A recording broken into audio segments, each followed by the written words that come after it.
Hi guys, welcome to Tutorials by David, and in this video we'll be having a quick review of the GoHenry mobile app.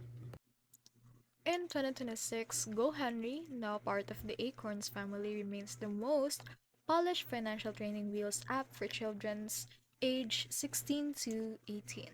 Its primary is the gamified and educational core. The money missions feature interactive videos and quizzes to teach kids about everything from basic budgeting to the compounded interest, which is 92% of parents say increases their child's money confidence. The app excels at chore automation, allowing parents to set specific tasks like vacuuming the chairs to trigger instant rewards upon completion.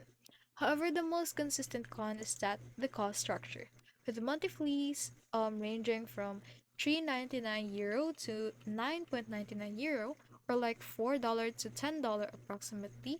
It is one of the more expensive options on the market, especially since the everyday tier charges 50p for extra top-ups. Real users' feedback in 2026 also points to a slightly clunky login experience when toggling between parent and child profiles.